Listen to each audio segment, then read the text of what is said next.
First, I want to thank each of you for being here. As you can imagine, this has been a trying day for everyone associated with Greenville County Schools family. We do want to take this opportunity to share with you as much accurate information as we can regarding the incident that occurred earlier today at Southside High School. Before I talk about the specifics of that incident, I would like to share with you my deep appreciation for and commendation to Principal Carlos Brooks, principal of Southside High School, the faculty and the staff of Southside High School, the students of Southside High School, and Southside High School community, the parents and guardians of those students, all of whom conducted themselves in an exemplary manner today.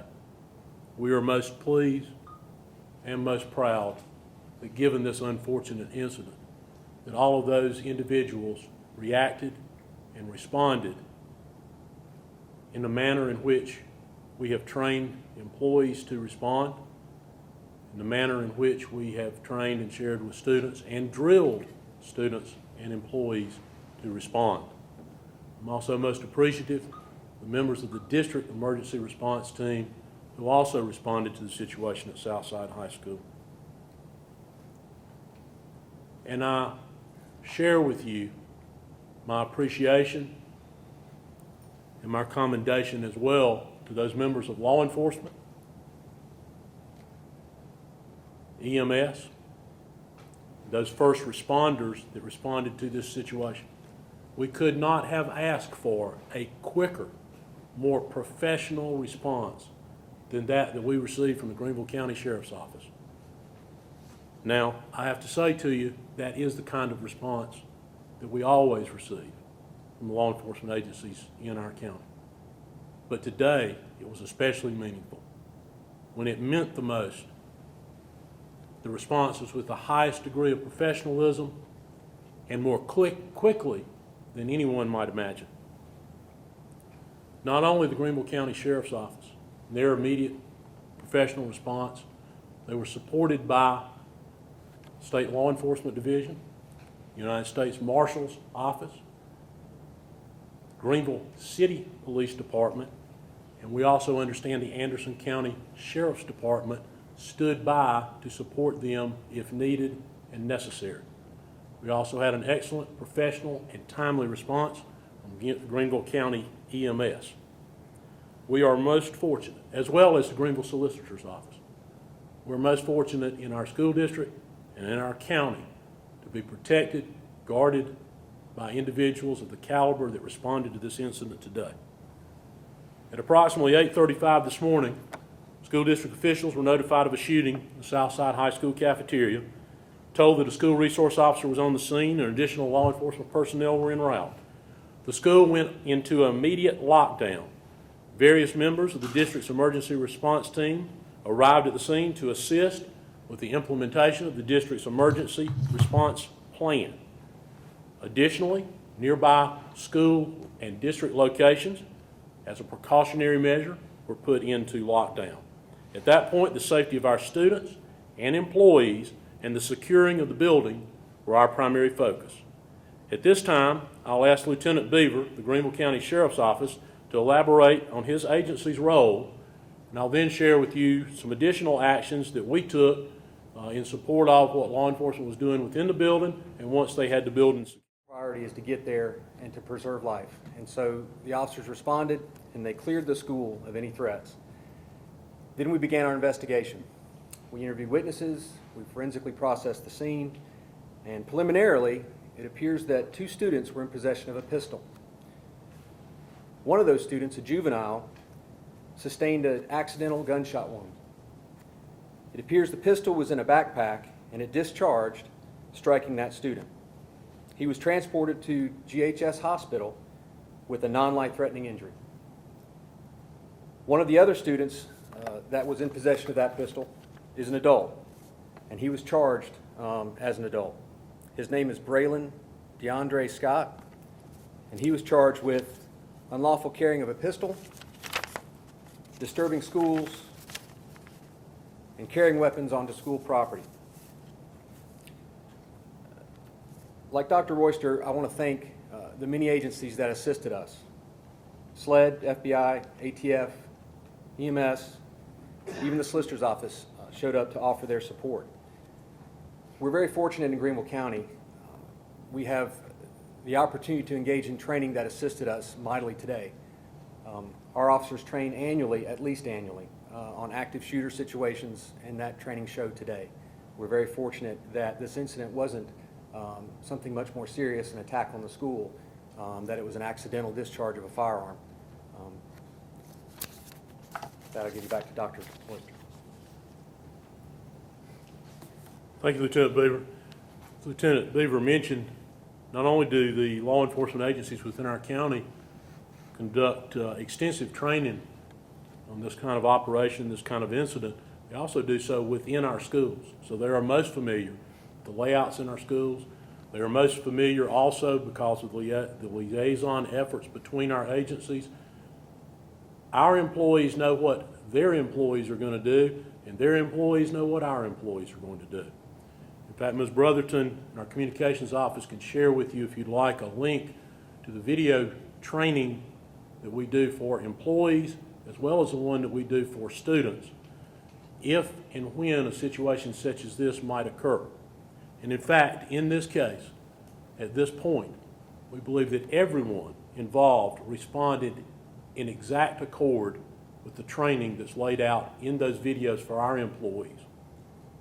Based on the reports that we've gotten in our initial debriefing with law enforcement, everyone conducted themselves in a manner that ensured the safety of our students, our employees, and the safety of the law enforcement officers that were responding to the situation. As I mentioned to you earlier, a number of things take place in accord with our emergency procedures and our emergency plan.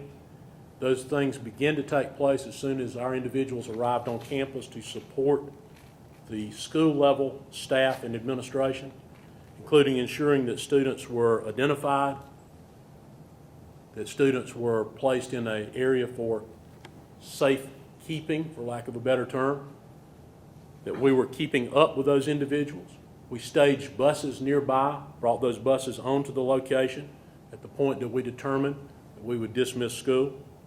We sent out numerous messages to parents, keeping them informed of the situation, not only keeping them informed of the situation, but also informing them of the process that would take place for their students to be dismissed, to ensure that we maintain accountability of all those individuals. As you might imagine, in any sort of incident like this, with any of our students, it's extremely important that we're accountable for each one of them. And we again appreciate the cooperative nature of both of our students and of the parents who responded to Southside to get their students. They had to identify themselves, they had to sign their student out, it had to coincide with the records that we had for those students. And that went very well. As you might imagine, that was a somewhat time-consuming task, and it took probably more than between 90 minutes and 2 hours to accomplish that, but again in an orderly manner that assured accountability. We again appreciate the efforts of law enforcement and the professional response of everyone from within the district and from those agencies responding from outside of the district. We are also extremely relieved that this situation is not worse than it was. Obviously a tragedy, but we are relieved that it was not worse.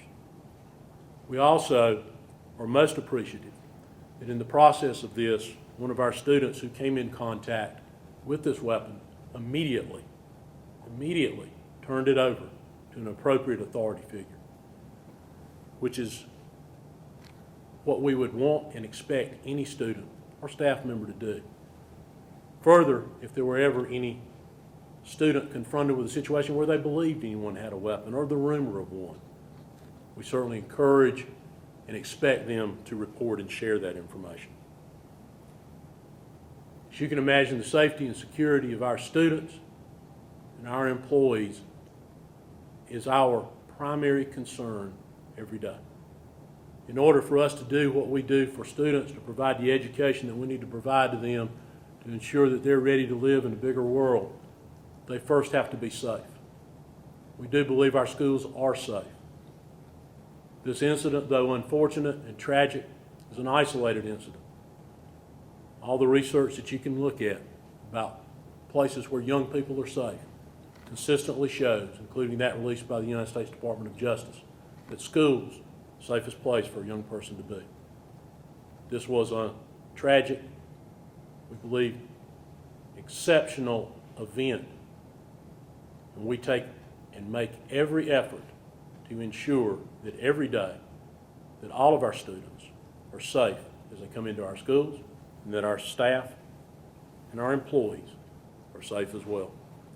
In addition to the actions taken today in support of the accountability and dismissal of those students, handling the aftermath of this issue, additional counseling personnel as part of the district's emergency response plan, an aftercare team will be on site, Southside High School, beginning Monday morning, and will remain there for as long as they are needed. Although there is no external threat, as you could understand from Lieutenant Beaver's explanation of the incident, this was isolated to the individuals involved with handling this firearm.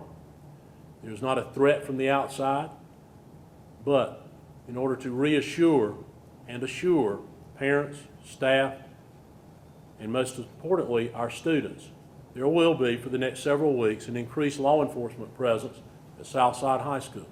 Again, simply to reassure those students, that faculty and staff, and that community that in fact they are safe in that location, and we take their safety to be our top priority.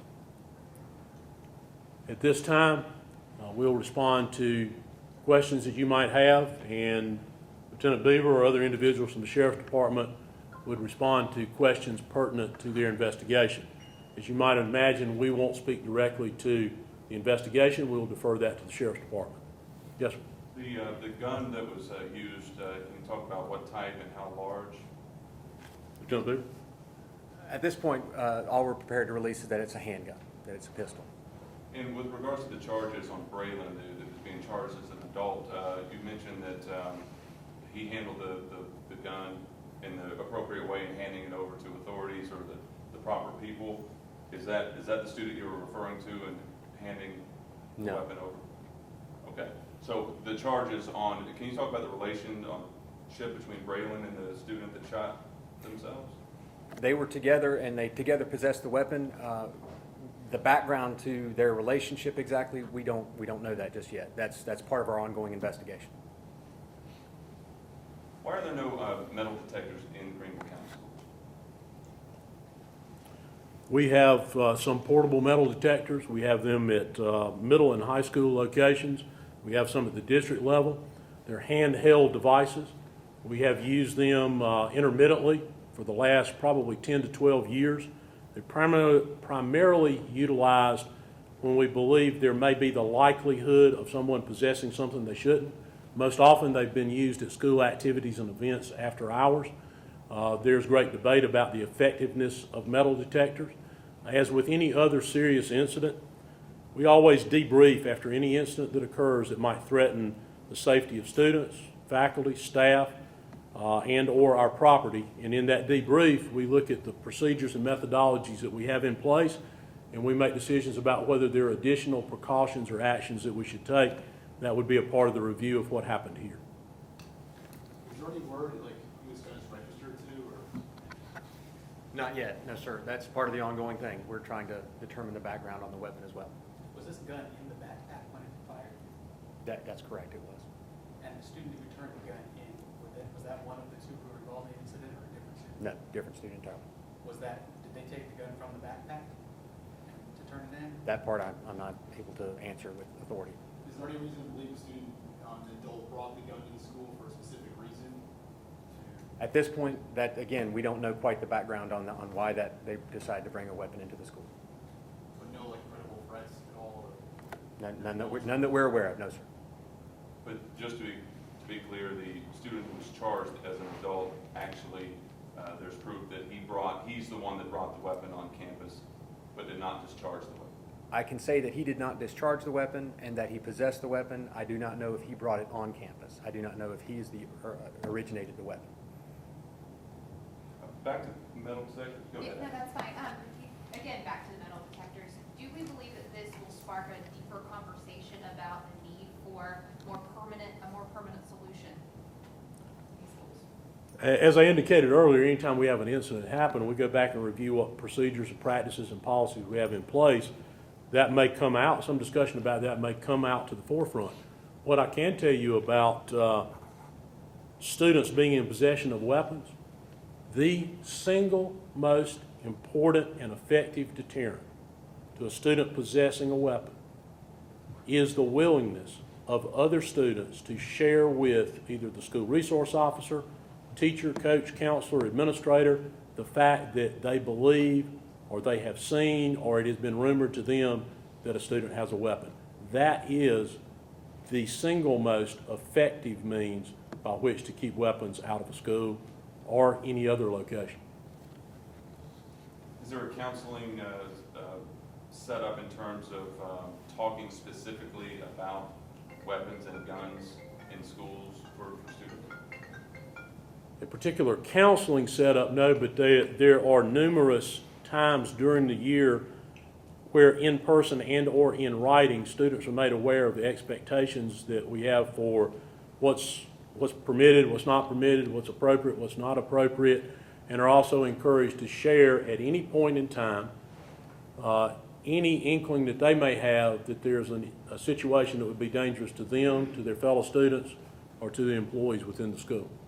And I think you'll see some other clarity to that if you take the opportunity to review the video trainings that we do for students and employees as well, which is a good example of that. Will each of these students be recommended for expulsion? At this point, any student who had the possession of that weapon, used it, will be recommended for expulsion. The exception to that would be, absent any information to the contrary, that the individual who turned it in did nothing more than immediately upon possession of it, turn it in to a person in authority, that individual would not be recommended for expulsion. And the expulsion for the possession of a firearm is a mandatory 1-year expulsion. What was going on leading up to this? You know, they were in the cafeteria waiting to go to class. You know, did a fight break out? Did anything happen? You know, at all? Because students we spoke with said that they were standing there at the table and then it just came out of nowhere. So, speaking with other students, what are they saying? I have heard no information that would contradict what you just said, and my understanding based on my conversations with personnel at the school, as would be common any morning at school, students are gathered in that commons area before the bell rings for them to go to their first class. And it happened in that area, in that setting. To my knowledge, there was no disturbance, there was no argument, there was no heated discussion. Now, I'll certainly defer to Lieutenant Beaver on any more details, but that is my understanding based on the school personnel's observations of what took place there. And in fact, one of the first individuals to reach that student was the principal. What is the latest condition of the student? All I can say is that he does not have life-threatening injuries. I have nothing further as far as his condition. Lieutenant Beaver, I'm getting a lot of questions through email from people that are watching this back at the TV stations. Can you reiterate the charges and give a correct spelling for reporters of the name of the person who is charged as an adult? List the charges for us again. I will. Thank you so much. His name is Braylon, Braylin, DeAndre, Dandre, Scott, Scott. And his charges are unlawful carrying of a pistol, disturbing schools, and carrying weapons on school property. How old is he? He's 17. And just to clarify, do you believe any additional charges will come out? Currently, that does not appear to be the case. We have 2 people who were involved in possessing this weapon, and so the other party will also be charged, but they're a juvenile at this time. Do they have a prior You list their record that you can charges. speak of? Do they have a prior police record, either one of them, that you can speak of? I don't have that information. I'm sorry. Can you Was there list the video charges for for the minor? I'm sorry, say that. Can you list the charges for the minor? It'll be the same charges. Same charges. Has he been charged yet? Well, no, he's a minor, plus he's also in the hospital. Was there video of this incident? There's video at the school, and that's all I'm going to share at this time. It's just one shot fired. Yes. What goes through an officer's mind when they have to respond to something like this? It's your worst nightmare. You think that it's an active shooter, that it's like all the other incidents that have occurred around the nation in which multiple victims are a possibility. In this case, we were very, very fortunate that the nature of this incident was accidental. But the officers want to get there in a hurry. They imagine that it's their own children in danger, and they want to get there in a hurry and make everybody safe. And to any kids that are even thinking about picking up a gun and taking them to school, what do you tell them?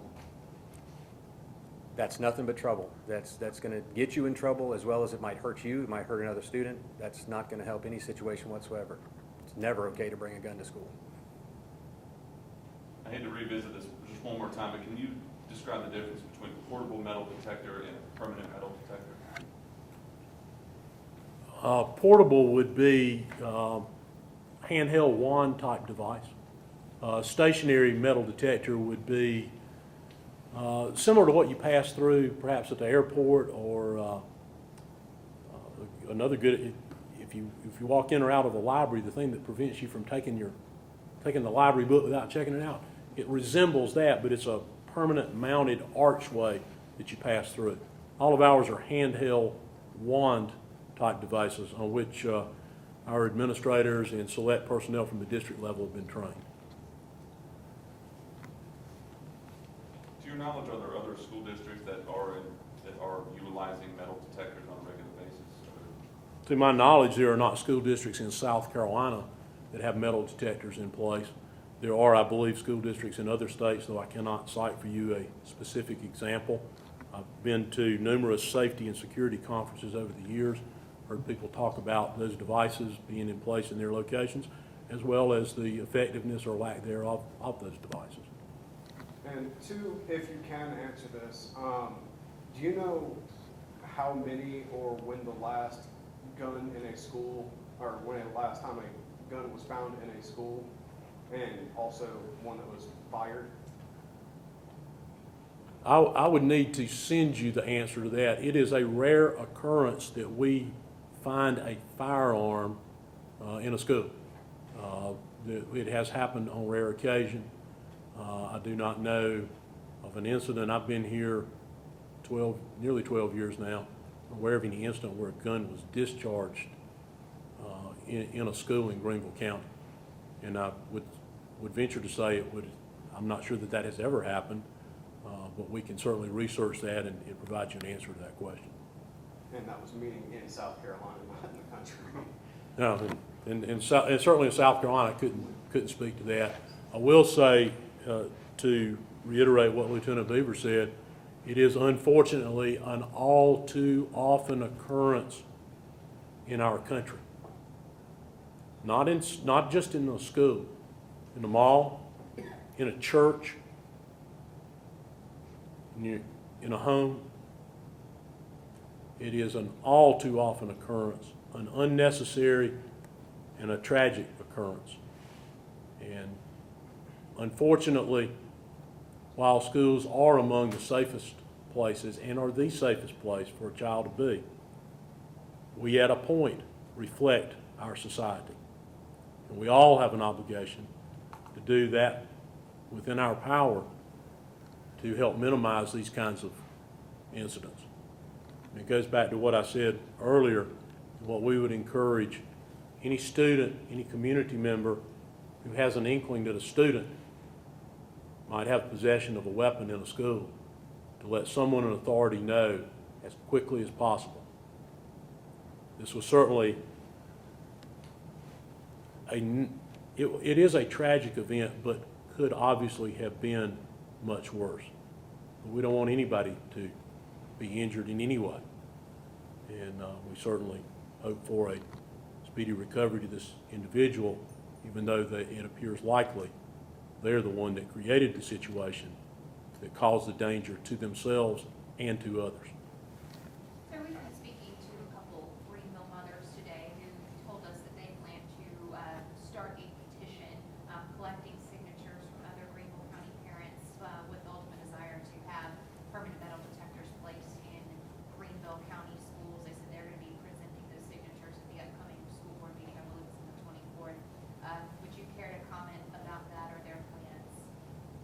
Other than to say we're receptive to anything that the citizens of Greenville County bring forward as a suggestion for consideration to enhance the safety and security of our schools.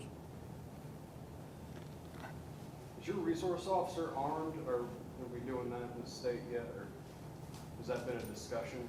All of our school resource officers are sworn law enforcement officers, and they're all armed.